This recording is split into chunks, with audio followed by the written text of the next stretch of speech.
This is RE5 Reality. I'm your host, Jacobian, and this is an exciting one. The film is 1982's E.T. the Extraterrestrial. E.T. used to point at Elliot's heart while saying goodbye at the end. Now he currently points at Elliot's forehead instead, right between the eyes. This has been a big deal to me because I recently watched the film, sometime shortly after my Mandela awakening in 2018, specifically to investigate the supposed E.T. phone home Mandela effect, where it's been claimed E.T. doesn't say his iconic line anymore, but instead says E.T. home phone. E.T. home phone. A shift to our reality that would definitely have been gold star status for me, and I think just about anyone who was a child in the 80s. The thing is, those who have made this claim tend to not show the clip in its full context. If played a little longer, you can readily hear E.T. says it not once, but twice in that very same scene. E.T. phone home. Oh my God, he's talking now. Home. ET phone home? E.T. phone home. In fact, he goes on to say E.T. phone home so much, Elliot eventually has to shut him up about it. E.T. phone home. E.T. phone home. E.T. phone home. E.T. phone home. Phone. For some reason, though, it still gets cited as a major ME, even by people who should really know better by now. Phone home. E.T. phone home. E.T. phone home. E.T. phone home. Yes, thank you, Elliot. Phone home. Phone home. Hopefully this lays it to rest in some capacity. It's just so easily proven not to be a Mandela effect. I really wish people would stop calling it out as one. Those blinds in the window he's pointing at sure are intriguing, though. Here they are in clear lighting. I also found it interesting, coming fresh off covering Forrest Gump, that both he and Elliot happen to be wearing the same style Nike Cortez sneakers. White shoes, white laces with red swoosh accent. The only real difference being the blue detail on the heels of Forrest shoes. Not sure if it's anything meaningful, but it is a synchronicity I felt worth noting. Back to the main topic. I became aware of it from Moneybag's channel the morning of January 16th. As another quick brief aside, after I had awakened to the ME a couple years ago, I started having third eye opening experiences that came about just as unexpectedly as the ear ringing, number synchronicities, and other strange occurrences. I didn't even really know what I was seeing until researching after. It's been every bit as impactful to me as all the reality shifts, so the related symbolism involved with this change has been incredibly exciting. And when money hit that moment, showing this is officially what it is now, E.T. pointing at Elliot's third eye, I couldn't contain myself. I was smiling ear to ear, had tears of joy flowing, words can't really express. And when something that amazing happens, where you see how these experiences all tie together, you can't help but want to share what you've witnessed with others. Which I should learn by now always results in disappointment. All it gets met with is silence, dismissal, and attempts to explain away. I don't mind someone telling me they don't remember something, or their experience has been different, but to have someone, especially family, attempt to tell me why I didn't observe the things I know full well I observed is just beyond obnoxious. I've had some actually try to say it's indiscernible where E.T.'s pointing, and therefore no symbolism should be derived from it. It's amazing to me how blind people can be at these things. So for those who lack basic observational skills, here's current reality's Mr. Steven Spielberg to clear up any vagueness. There is no vagueness, but here he is to clear it up anyway. And then you'll separate, and E.T. will point right to your forehead, right between your eyes. And he says, right here. He says, I'll be right here.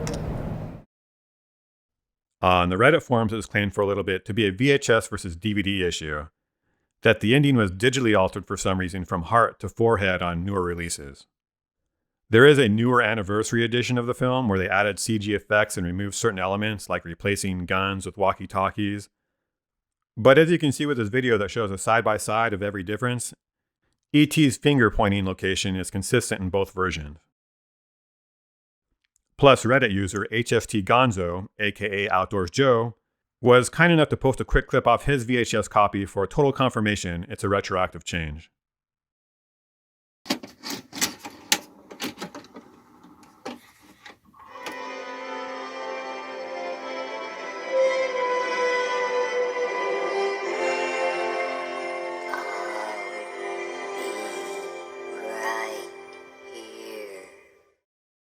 On to the residue. We've got artwork. Action figure packaging. A clip from SpongeBob. I'll always be with you, right here. In my heart? Actually, in your arteries. There's a YouTube channel called Ditto Greetings that creates little movie clip messages you can send. They have a post from over 5 years ago that reads, "You're very special to me.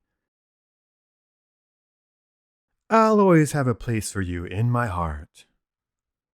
Which completely makes no sense now after the change. Interestingly, there's a comment from as far back as 3 years ago asking why he isn't touching his heart. When I had last watched the movie, it was roughly 2 years ago, well after this comment, and ET was still touching his heart, which demonstrates again our perceptions of these things often shift at different times. I always bring this up when I can because people, especially newbies, tend to lose sight of that aspect. Here we have the Xfinity holiday commercial that came out just a few short months ago, starring the actor who played Elliot all grown up with his own family, enjoying a reunion with ET. At the end, they say their goodbyes, reminiscent of the first time. I'll be right. His son even wearing a red hoodie. And where does ET point? At the heart.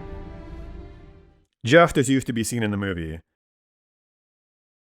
And given the extreme recentness of this commercial, it's really hard to decide if this should be classified as residue or a cover-up. A great piece of bona fide residue to focus on is a segment from The Simpsons airing back in 1995.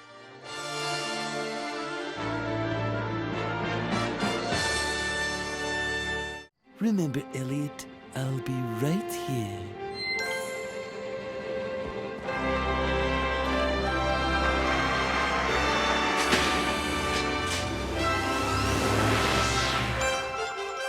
Clearly, we can see the animators directly referenced the film, matching the staging of the scene, the ramp's metal grate in the foreground of the ship's opening, as it spirals closed into a 5-pointed star shape, points curving clockwise. The ship's liftoff and flight pattern. Hell, they even managed to reference the rainbow contrail at the end. Oh my god, it's full on! Double rainbow all the way across the sky! The only crucial element no longer in line with the actual source material is where Mr. Burns points. At the heart. Again, just as used to be seen in the movie. And finally, this last one is amazing. Deniers' hearts will fail them from what they're about to see. An E.T. novel published in 1982, same year as the movie, based on the movie's screenplay. The final script reflects our revised reality for those curious. But the book happens to preserve what used to be. Let's skip to the end of the last page and give it a look, shall we? Feel free to pause and read the whole page if you'd like. I'll highlight and read the best parts.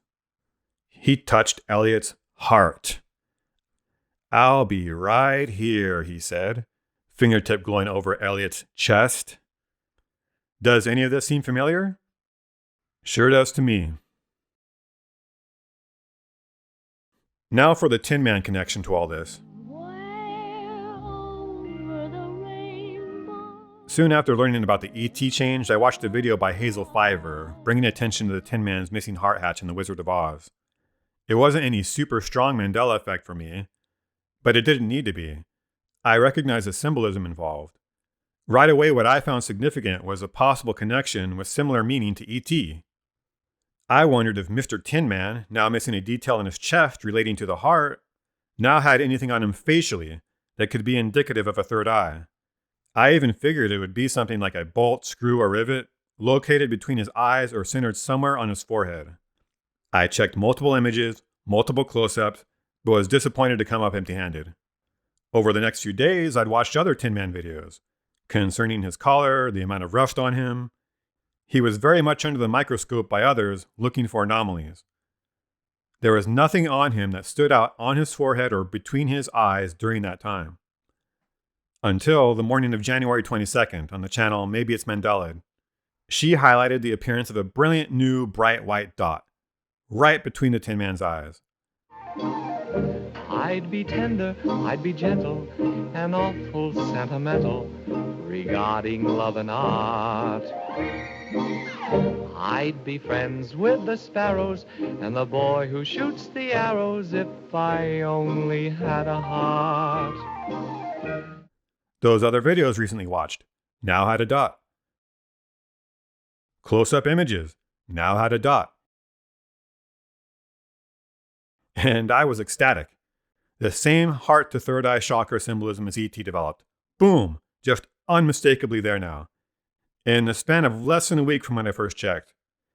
The span of a few days since I'd watched those videos. A brand new change witnessed by multiple individuals. Before that part in the video, I started noticing the glowing dot on his head because it's just like clear as day. I was like, whoa, that's crazy. So unless you've been living under a rock and have not heard, the Tin Man from Wizard of Oz is changing, and there have been a few videos made on these changes to this character from the movie. Here are the videos that have been made about him, so you can go see and check them out, since this is very interesting on what is happening to the Tin Man. The white dot appeared the other day, right after I uploaded the Rusty Tin Man video. All the photos and all the video that I used in that video changed to the current history, like Marty fucking McFly's photo does in Back to the Future. Now, people who aren't following the Mandela effect or not watching videos in the community are probably going to look at this right now at this point and say, well, you probably haven't seen this movie in 20 years. How are you going to remember if there was a little tiny shiny dot between his eyes? Well, the thing that those people don't understand is we've been watching the Tin Man quite a bit lately. Those that still cling to the ME being a memory issue, you need to snap out of it. This is real. It's truly happening. Try to take what's being claimed here seriously, because things might be coming to a head soon. When this change first happened, very few search results that weren't from the actual movie displayed him with a dot. Now, after some time has passed, it's been interesting to see more and more images spring up where he's depicted with one, as if he's always been that way. There is also still no shortage of residue without. The prime specimen being this beautifully rendered 3D model. You can see the artist clearly has an eye for detail, stylistically making it his own, yet still matching, detail for detail, the original Tin Man. The Tin Man before he had the dot. The Tin Man that used to have a heart hatch. Sometimes I'll read or hear sentiments that covering Mandela effect changes is somehow passé and it's time to move beyond them. Well, here's a prime reason to ditch that mentality. These changes, while appearing to be random, can be anticipated if you know what to look for. In my experience, it's almost as if they want to be found. Like there's a seek and you will find component to them. They aren't some meaningless side effects from supposed quantum collisions. There's an intelligence behind them. Messages to be noticed. My guess is they're probably important. And genuinely from God, source, higher self, whatever you want to call it. Everything I've experienced with these changes and other associated phenomenon has been positive so far. There are still all brand new, unusual things to process and apply in your life, so of course my rosy outlook is subject to change. It's always in the back of my mind this could be some form of deception. I don't think so though. To me this seems legit. When something exhibits the power of God, I tend to think there's a good chance it's probably God.